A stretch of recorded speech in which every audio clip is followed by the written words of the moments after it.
This MRI shows a tear at the musculotendinous junction of the supraspinatus muscle in a 50-year-old right-handed snowboarder.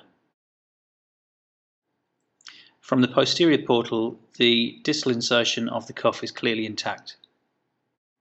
The lateral portal view shows that the proximal muscle is retracted but reducible. A traction suture is positioned to help reduction.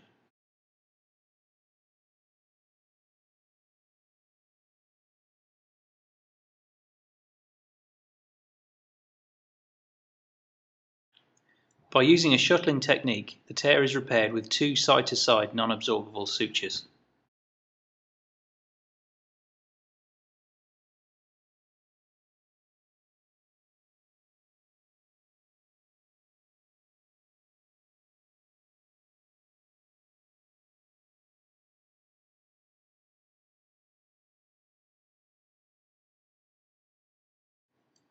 These views from the posterior and lateral portals show a secure repair at the musculotendinous junction, while the rotator interval is preserved.